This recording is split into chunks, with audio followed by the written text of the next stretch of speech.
My name is Riley McGraw. I'm 28 years old, and if you asked anyone who knew me, they'd say I was the calm type.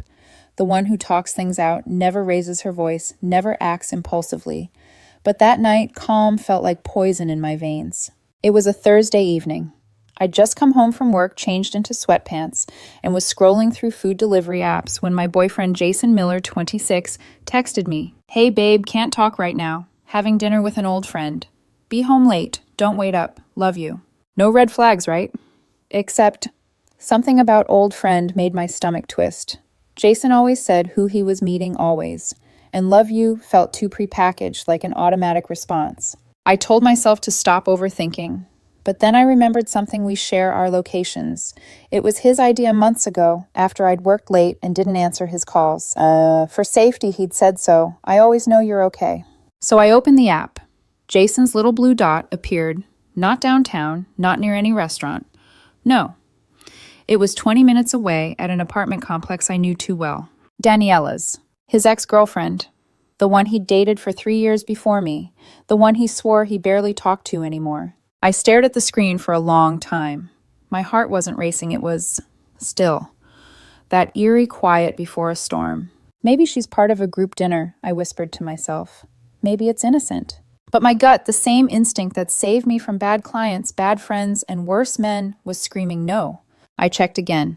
7:15 p.m. Still there. 7:30 p.m. Still there. 7:45 p.m. Still there. Every refresh felt like proof hammering a nail into something I didn't want buried yet. The easy option would have been to call, to yell, to let him spin lies until I doubted myself. But I'd done that once before with another man, another betrayal, and I promised myself never again. Instead, I grabbed my phone and called Maya, my best friend since college. She runs a small moving company with her brother Leo. She picked up on the second ring. "Girl, you sound weird. What's up? You busy tonight?" Define busy. I was halfway through a glass of wine. How much for an emergency moving job? "You're joking. I'm not." There was a pause. "Riley, what happened?" "He's at her place." "Oh, hell no. Bring the truck." By 9:08 p.m., I'd already started packing. Jason's clothes, his expensive sneakers, his gym equipment, his gaming console that I'd bought him for his birthday, his stupid bonsai plant he never watered. I didn't throw anything, didn't break a thing. I wrapped his dishes in bubble wrap, labeled each box neatly. If someone had walked in, they'd think I was helping a friend move out, not cleansing a betrayal. When Maya and Leo arrived, she raised an eyebrow. "You're scarily calm right now. It's called efficiency." We loaded everything. The hallway echoed with the sound of boxes scraping tape, tearing, the sound of love being dismantled one item at a time. At 11:15 p.m., I checked his location again. Still there. Daniela's apartment. Maya leaned over my shoulder. "Wow, 5 hours. They must be having dessert. Probably." By midnight, everything Jason owned was packed and in the truck. "Where are we taking this?" Leo asked. "Here." I showed him the map. "Wait, isn't that—" "Yep." He let out a low whistle. Cold-blooded, I like it. The drive over was quiet. I kept staring out the window, watching streetlights smear into streaks. Somewhere between sadness and peace, I realized I wasn't angry anymore. I was done. We pulled up at Daniela's building around 12:30 a.m. The place looked the same: small balconies, dim yellow corridor lights. Apartment 23B. I remembered the door. We carried box after box up the stairs. Clothes, books, cologne, weights, toiletries. I stacked them neatly, right in front of 23B. Then I placed a handwritten note on top. "Since you're having such a long dinner, I thought I'd save you a trip and bring your things here. Your keys won't work anymore. Riley." I took one photo, not for spite, but for closure. The note fluttered slightly in the hallway draft, like it wanted to fly away from the mess it represented. When we got back to the truck, Maya glanced at me. "You okay?" "Yeah," I said softly. "You sure know. But I will be." Back home, I changed the locks.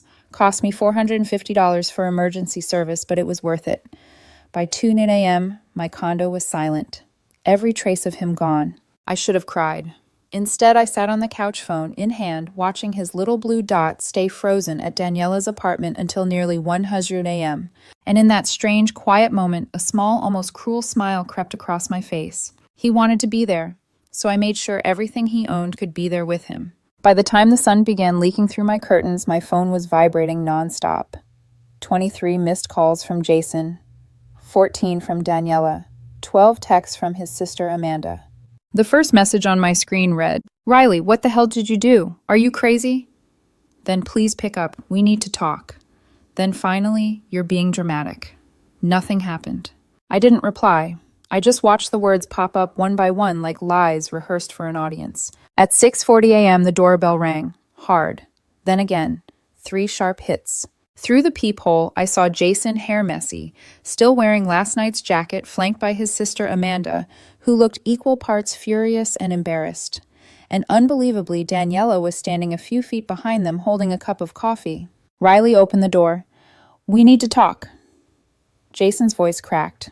"No, we don't," I said calmly through the door. "You can't just throw my stuff out like that." "Correction, I didn't throw anything. I delivered it to your chosen location." Amanda jumped in. He wasn't cheating. "They were just talking, getting closure for 6 hours at midnight," I asked. "That's a long conversation for closure." Daniela finally spoke up. "It's not what you think, Riley." "We, Daniela," I cut her off gently. "You don't get to we me. You got what you wanted. He's all yours. Take the boxes too." Silence. Then Jason's tone shifted, that manipulative softness I once mistook for care. "Babe, please, you're overreacting." "No, Jason, I'm just done reacting."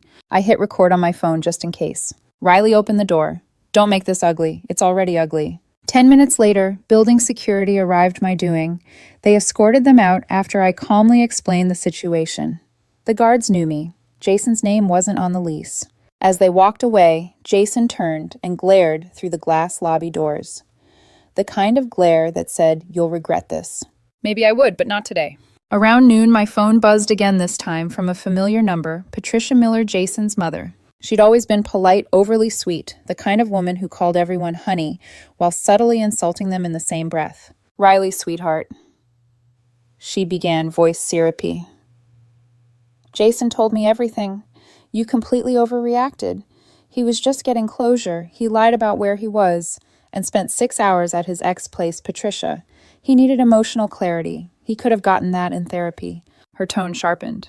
"You traumatized him, Riley. Throwing him out in the middle of the night like some criminal. You'll regret this." "He wasn't thrown out," I said evenly. "His belongings were respectfully relocated to the scene of his choices."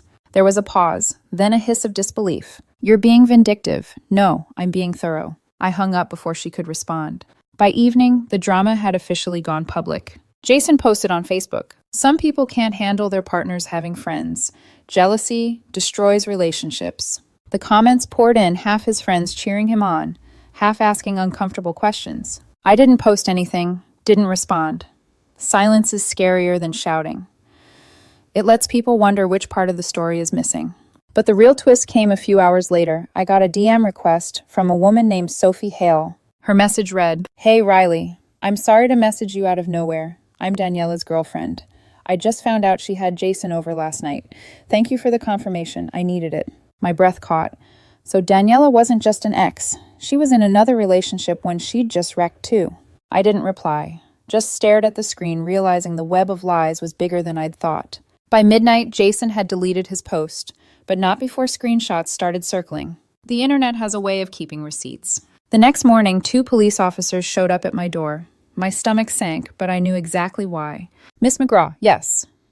Your ex-partner, Jason Miller, filed a report claiming you retained some of his property. Would that be the same property I packed, labeled, and delivered to his ex's doorstep?" I showed them the time-stamped photos and the video of me packing everything carefully. No damage, nothing missing. Even wrapped his cologne in a towel. They exchanged looks. "We'll make a note. This seems resolved." "Oh," I added, "please note that his ex's girlfriend can verify the drop-off location." That earned me a quiet smirk from the younger officer. "Understood, ma'am. Have a good day." When they left, I sat on the couch listening to the silence. For the first time in months, my home didn't feel heavy. It felt like mine again. Still that night, I changed every password, bank, streaming services, even my grocery delivery account. I wasn't paranoid, I was prepared, because I knew Jason wasn't done yet. And I was right. 3 days passed before Jason tried to make his next move. And like clockwork, it wasn't remorse. It was revenge, dressed as self-pity. I was making tea that morning when my phone buzzed with a notification from Instagram. Jason had posted a long, dramatic story. Black background, white text, the whole emotional monologue. Some people can't stand seeing you heal or reconnect with old friends. Jealousy is the real poison. I gave my heart, and she repaid me with humiliation. He even tagged me. I almost laughed. He made himself the victim in a story where I was the one who got betrayed. I didn't react, just took a screenshot and archived it in a folder called Receipts. But the comments under his post told the real story. At first, his friends chimed in, "You deserve better, bro. She's crazy for doing that." Then, about an hour later, a new comment appeared. Sophie Hale. Wait, so you and my girlfriend were just getting closure at 1 a.m. And suddenly silence. Within minutes, the post vanished. Deleted. But screenshots had already spread through our shared friend group like wildfire. I didn't have to say a word. The truth was doing its own damage. The next escalation came the following evening. A knock at my door, 2 officers again. "Miss McGraw, sorry to bother you. Mr. Jason Miller filed another report. He claims you kept his laptop, a family heirloom necklace, and $3,000 in cash." I almost smiled. "Let me guess, no receipts, no photos, no evidence. We just need to follow up, ma'am." So I pulled up the security footage from the night of the move. Multiple camera angles, timestamps, even Maya and Leo helping me pack. The laptop clearly visible in a box labeled electronics. The necklace never existed. The cash nowhere to be found. One officer sighed. "We'll file this as unfounded. Just be aware he might try again. I'm aware, and thank you for your patience." As they left, the older officer gave me a quiet nod, the kind reserved for people who've been through worse than they deserved. But Jason wasn't done embarrassing himself. That night, I got a Venmo notification. Request from Jason Miller, $500 for emotional damages and Uber expenses. I declined immediately and sent one back. Request to Jason Miller, $1 $200 for utilities, groceries, and 8 months of streaming services. He blocked me within the hour. Then came the catfish attempt. Around midnight, I got a text from an unknown number. "Hey, Riley, heard you're single now. Want to grab drinks? I always thought Jason didn't deserve you." The problem, I recognized the number. It was Megan, one of Jason's friends, the same one who used to flirt with him at parties. I didn't even reply. I just opened Instagram. There she was in her story 1 hour earlier, sitting on a couch with Jason and Daniela, captioned, "Plotting with my besties." I took a screenshot, sent it to Maya, and we both laughed until we cried. "They're actually running a group project on stupidity," she said. A few days later, things went from pathetic to illegal. I came home from work to find the door slightly ajar. Inside, Jason was standing in my living room, holding one of my throw pillows. My blood ran cold. "What the hell are you doing here?" He jumped. "I came to get the rest of my things. You don't have any rest left here. You forgot some." He opened drawers, rummaging through my things. I pulled out my phone and started recording. "Jason, you're trespassing." "No, I'm not. This was my home too." "No, it wasn't. You were a guest. Guests leave when they're asked to." He lifted the pillow. "This is mine. I bought it 2 years before I met you. Then I'm taking it as compensation for emotional distress." The absurdity almost made me laugh, but my hands were shaking not from fear but fury. Just then, the maintenance guy, Rob, appeared at the door, looking mortified. "He said he lived here," Rob stammered. "He knew the unit number and your name, so you let him in. I'm really sorry." "Jason," I said quietly, "you have 10 seconds to leave before I call the police." He scowled, muttered something about me being crazy, and stormed out, but not before trying to snatch my Nintendo Switch. I blocked him with one arm. "That's mine. You bought it for me, I bought it for myself. You just played it sometimes. You're such a 10. 9. He threw the pillow at me and walked out. The moment the door slammed, I turned to Rob. "File a report. Put a note in the system. He's not a resident and never should be let in again." Rob nodded, like a man who'd just seen his career flash before his eyes. That night, I sat alone with my tea, staring at my now spotless living room. The silence was beautiful, but beneath it, I felt something growing. Not grief, not rage, but clarity. Jason wasn't just manipulative, he was entitled. He'd built his whole identity around taking my space, my peace, my energy, as if he was owed them. And for the first time, I realized something important. You can't make people respect your boundaries, but you can make crossing them hurt. Tomorrow, I would make it official. By Monday morning, I'd had enough. Enough of the messages, the false police reports, the trespassing, the emotional manipulation. So I did what Jason never expected. I got a lawyer. Her name was Naomi Love, sharp as glass and twice as clear. When I told her the whole story, she didn't even blink. "You've got proof of everything. Screenshots, texts, timestamps, videos, even his mother's threats." "Good," Naomi said, flipping through her notes. Then we're not going to play defense. We're going to end this. She helped me file for a restraining order, citing the break-in, the police calls, and the false reports. By that afternoon, the court had scheduled a hearing. The morning of the hearing, I wore a navy blazer and tied my hair up. No makeup, no tears, just calm. Maya came with me for support, whispering, "You look like the woman every ex should be scared of. I'm not trying to scare him." "Oh, you will anyway." When Jason walked in, he looked small. His once carefully styled hair was disheveled, his shirt wrinkled. His mother, Patricia, and sister Amanda flanked him like bodyguards dressed for church. Patricia smiled at me, that fake kindness stretching her face like plastic. "Riley, honey, let's be adults and end this nonsense." I didn't answer. Naomi placed a hand on my arm. "Let me handle it," she whispered. The hearing began. Jason's lawyer, some young man who clearly didn't know what he'd signed up for, started with a rehearsed tone. My client merely wished to retrieve his personal belongings after being wrongfully evicted by Miss McGraw. Naomi stood, her voice smooth as glass. "Evicted. Let's clarify. My client owns the condo. Mr. Miller's name appears on no lease, no bill, no mailing address. In fact, she handed over a folder. Here's proof of his residence listed under his mother's address." The judge, a middle-aged woman with eyes that could cut steel, flipped through the papers. "Mr. Miller, is this true?" Jason hesitated. "I sometimes stayed with her." "For how long?" "About 8 months." "Did you pay rent?" "No, but did you have permission to re-enter her home after being told not to?" Jason swallowed. "I was retrieving my things." Naomi leaned forward slightly. "Your Honor, the security footage from Miss McGraw's building shows Mr. Miller entering the property without permission, rifling through drawers, and attempting to take objects that were not his. She recorded it for her safety." The judge looked unimpressed. "Mr. Miller, that's breaking and entering. Do you deny it?" Patricia jumped in before he could answer. "Your Honor, he was emotionally distraught. This woman threw him out in the middle of the night." The judge's tone turned icy. "Ma'am, your son is 30 years old, not a lost child. Please let him answer for himself." Jason's face turned red. He mumbled something about misunderstandings and closure. Naomi didn't smile, but I could feel her satisfaction in the air. "Your Honor," she continued, "my client has remained calm, cooperative, and documented every instance of harassment. This restraining order isn't revenge, it's protection." There was a long silence. The judge leaned back, scanning Jason one last time. "Miss McGraw, your evidence is thorough.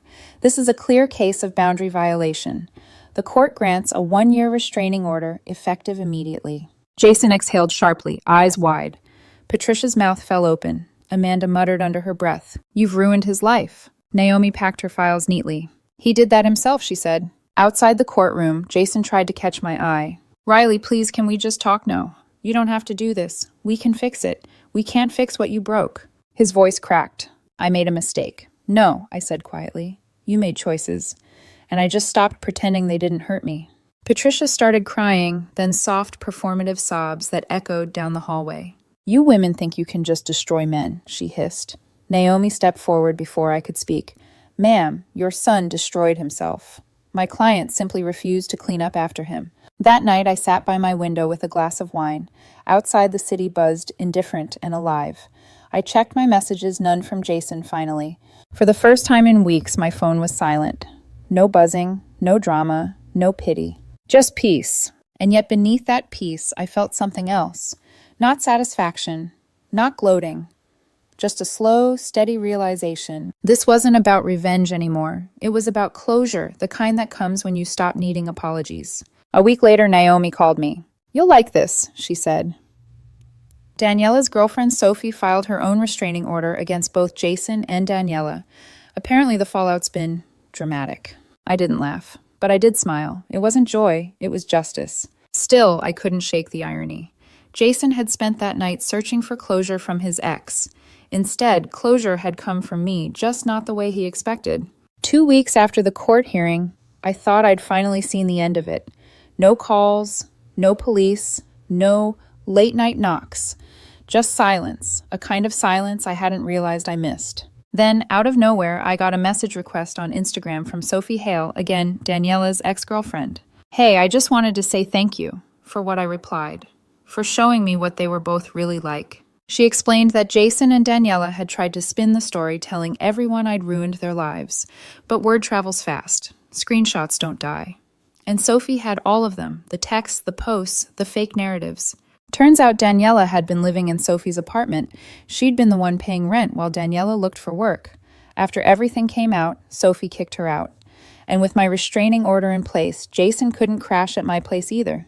So guess where he ended up at his mother Patricia's house. I didn't know whether to laugh or feel sorry for them. A few days later, Patricia called me again. I almost didn't answer, but curiosity got the better of me. Riley, she began, her tone trembling with practiced heartbreak. Patricia, this restraining order is ruining Jason's life. He can't even drive through your neighborhood to get to work. Then maybe he should find a new route. You've made your point. He's sorry. No, Patricia. He's cornered. There's a difference. Her voice hardened. He lost his job because of this. Are you happy now? No, I said quietly. I'm not happy. I'm free. She went silent, then hung up without another word. Later that night, I got another DM, this time from an old mutual friend who'd been watching the chaos unfold from afar. You're trending in our friend group chat. Everyone's saying you handled it like a queen. I wasn't sure whether to be flattered or exhausted. The truth is, there was nothing glamorous about it. I didn't feel powerful, I just felt done. Over the next week, small bits of karma unfolded one after another. Jason's job found out about the restraining order when HR flagged it as a workplace safety concern. We worked in the same business district. They didn't fire him, but they transferred him to a satellite office an hour and a half away. Daniela, on the other hand, was evicted from Sophie's apartment after she trashed it in a tantrum. Sophie sent me photos, boxes, clothes, makeup, all dumped on the curb in front of the same building I'd once left Jason's things at. Poetic symmetry. Maya joked, "The universe just runs on your energy now." No, I said. It's just catching up. With Jason out of the picture, my condo finally felt like mine. I rearranged the furniture, sold his old weight rack, replaced the couch cushions, hung a new piece of art, an abstract one full of soft blues and golds.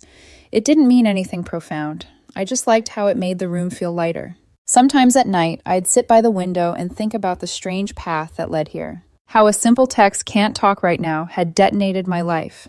How that detonation had cleared the space I'd been too afraid to claim. Healing, I realized, wasn't about forgetting. It was about relearning your own quiet. A week later, just when I thought the story had gone completely cold, I got an email notification.